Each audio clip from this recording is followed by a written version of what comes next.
कि चरण कमल बंदो हरिराई, जाकी कृपा पंगु गिरी लंग है, अंधे को सब welcome back on my YouTube channel RSC English. तो फ्रेंड्स, जैसा कि आप सभी को नीरज सर के द्वारा सूचित करा गया था कि हम सभी जल्द ही यूट्यूब पर यूपी बोर्ड की तैयारी कराने के लिए आ रहे हैं, तो उसी के तहत मैं हिंदी में, जो कि मेरे द्वारा आप सभी को हिंदी और संस्कृत की तैयारी करवाई जाएगी। तो आज मैं हिंदी का जो पद्य है दूसरा खंड, उसमें जो सूरदास जी के द्वारा लिखा गया है पद, उसे लेकर आया हूँ। और आप सभी जल्द से जल्द जुड़ जाइए और ज़्यादा से ज़्यादा बच्चों में शेयर कीजिए, जिससे कि सभी को इसका फ़ायदा हो सके, सभी अच्छे अंक प्राप्त कर सकें, सभी इस पाठ को समझ सकें। तो मित्रों, आप सभी को करना क्या है, बस आप सभी पूरा वीडियो आप सभी को देखना है, तभी समझ में आएगा। यदि आप थोड़ा थोड़ा करके देखेंगे तो बिल्कुल भी नहीं समझ में आएगा, चाहे आप जो भी वीडियो देख लें। तो आप सभी को क्या है कि अंत तक जुड़े रहना है और यहाँ पर थोड़ा सा बस ध्यान देना है, बाकी ये सब मेरी गारंटी है कि आप सभी को 100% समझ में आएगा। तो मित्रों, मैं शुरू करने जा रहा हूँ आज सूरदास जी के द्वारा जो लिखा गया है पद। इन्होंने पद जो लिखा है वह प्रभु श्री कृष्ण के विषय में लिखा है, उनके संदर्भ में लिखा है। तो आइए हम सभी इसको पढ़ते हैं कि चरण कमल बंदो हरिराई, जाकी कृपा पंगु गिरी लंग है, अंधे को सब कछु दरिसाई, बहिरों सुने गूंग पुनि बोले, रंक चले सिर छत्र धराई, सूरदास स्वामी करुणा में, बारी बारी बंदो तिहि पाई, चरण कमल बंदो हरिराई। मित्रों, सूरदास जी कहते हैं कि हे प्रभु, मैं आपके चरण कमल, यहाँ पर देखिए रूपक अलंकार है, यहाँ पर कमल रूपी चरणों की बंदो हरिराई, मैं आपके कमल रूपी चरणों की वंदना करता हूँ। पहले लाइन का अर्थ है कि चरण कमल बंदो हरिराई, कि मैं आपके कमल रूपी चरणों की वंदना करता हूँ। और यहाँ पर चरण कमल जो है इसमें रूपक अलंकार है। अब देखिए दूसरी लाइन, जाकी कृपा पंगु गिरी लंग है।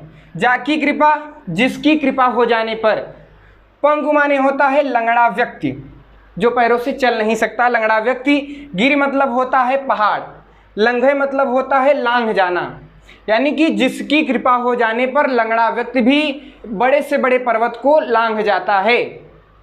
अंधे को सब कछु दर्शाई, जो अंधा व्यक्ति होता है उसे सब कुछ दिखाई देने लगता है। बहिरो सुने गूंग पुनि बोले, बहिरो सुने गूंग पुनि बोले, जो बहरा व्यक्ति होता है वह सुनने लगता है, और जो गूंगा व्यक्ति होता है, जो बोल नहीं सकता, वह फिर से बोलने लगता है।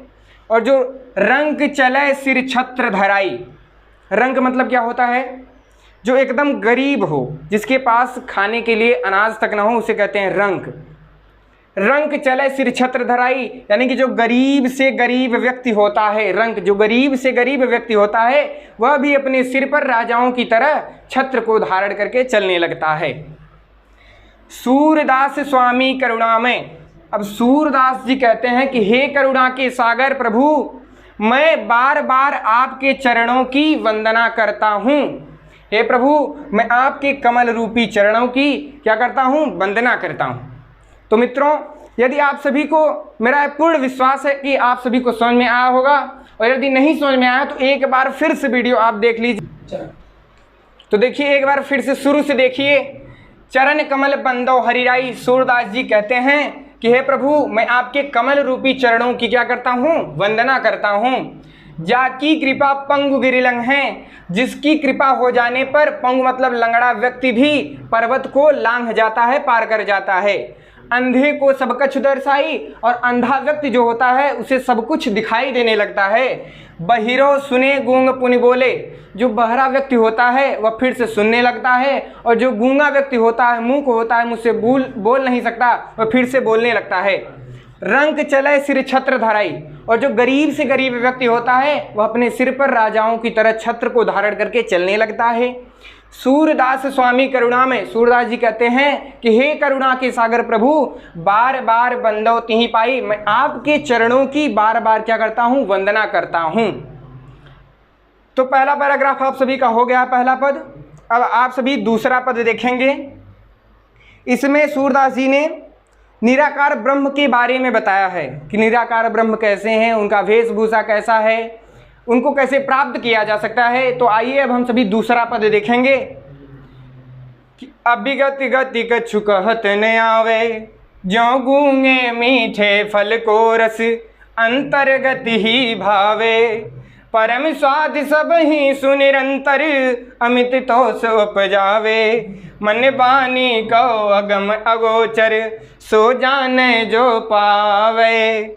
रूप रेख गुण जाति जुगति बिनु निरालंब कित धावे। सब विधि अगम विचार ही ताते सूर सगुन पद गावे। अभिगत गति कछु कहत न आवे। तो मित्रों सूरदास जी कहते हैं कि अभिगत गति, अभिगत का अर्थ होता है जिसके पास पहुंचा ना जा सके उसे कहते हैं अभिगत, यानी कि अभिगत गति। यहाँ पर अभिगत गति का मतलब है निराकार ब्रह्म, जिसका कोई आकार न हो, उसके बारे में यहाँ पर वर्णन किया गया है। तो अभिगति गत कछु कहत न आवे, निराकार ब्रह्म के बारे में कुछ कहा नहीं जा सकता है।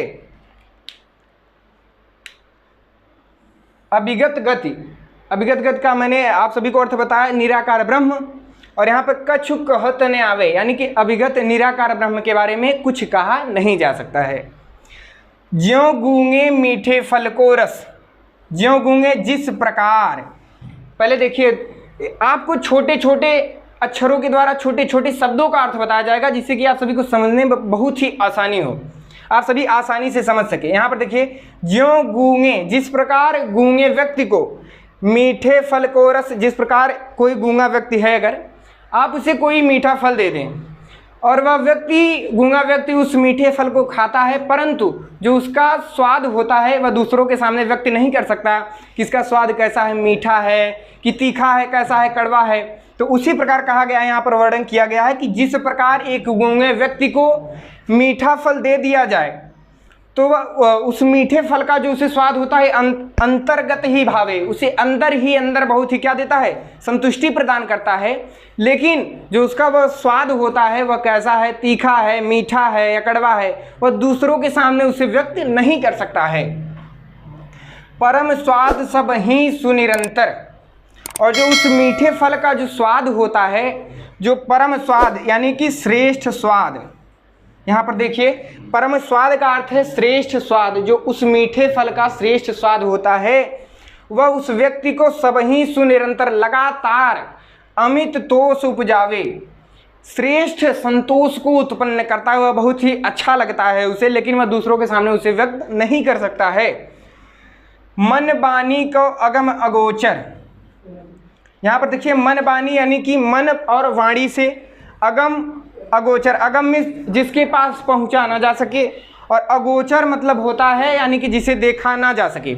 इसी प्रकार सूरदास जी कहते हैं कि जो अगम्य और अगोचर है यानी कि जिसके पास पहुंचा नहीं जा सकता है, और जो अगोचर यानी कि नेत्रों से हम उसे देख नहीं सकते हैं, उस निराकार ब्रह्म को मन और वाणी से प्राप्त नहीं किया जा सकता है। सो जाने जो पावे, उसे वही प्राप्त कर सकता है जो उसे जानता है। सो जाने वही जानता है जो पावे, जो उसे प्राप्त कर लिया है, उसे वही जान सकता है जिसने उसे प्राप्त कर लिया है। रूप रेख गुण जाति जुगति बिनु, यानी कि रूप रेख, जिसका कोई रूप रेखा नहीं है, कोई गुण नहीं है, कोई जाति नहीं है, किस जाति का है वह, और कोई युक्ति नहीं है कि उसे किस प्रकार प्राप्त किया जा सके, तो हम निरालंब यानी कि बिना किसी आधार के, निरालंब जिसका कोई आधार न हो, कित कहाँ तक धावे मानी, ना आधार के हम कहाँ तक दौड़ें, सब विधि अगम विचार ही ताते। सूरदास जी कहते हैं कि सब विधि सभी प्रकार से, अगम मतलब उसके पास पहुंचा नहीं जा सकता है, ऐसा विचार नहीं ताते, ऐसा विचार करके सूर सगुण पद गावे। सूरदास जी कहते हैं कि हमें सगुण पद का गान करना चाहिए। अब एक बार फिर से आप सभी ऊपर से देख लीजिए, अभिगत गति कछु कहत न आवे, निराकार ब्रह्म के बारे में कुछ कहा नहीं जा सकता है। ज्यों गूंगे मीठे फल को रस, जिस प्रकार कोई यदि गूंगा व्यक्ति होता है उसे हम यदि कोई मीठा फल दे दें तो उसका जो श्रेष्ठ स्वाद होता है उसे अंदर ही अंदर बहुत ही अच्छा लगता है, लेकिन उस स्वाद को वह दूसरों के समक्ष व्यक्त नहीं कर सकता है कि इसका स्वाद तीखा है या मीठा है या कड़वा है। उसी प्रकार परम स्वाद सब ही सुनिरंतर, उसका श्रेष्ठ स्वाद, उस फल का श्रेष्ठ स्वाद उसे अंदर ही अंदर बहुत ही अच्छा लगता है और उसे अमित तोष उपजावे, श्रेष्ठ संतोष को उत्पन्न करता है। लेकिन वह दूसरों के सामने उसे व्यक्त नहीं कर सकता है। मन वाणी को अगम अगोचर, मन और वाणी से अगम्य और अगोचर निराकार ब्रह्म को, यहाँ पर देखिए मन वाणी, मन और वाणी से अगम्य जिसके पास पहुँचा न जा सके, और अगोचर का अर्थ होता है जिसे देखा न जा सके। तो यहाँ पर पूरा अर्थ हुआ कि मन और वाणी से अगम्य और अगोचर इस निराकार ब्रह्म को सो जाने जो पावे उसे वही प्राप्त कर सकता है जो उसे जानता है।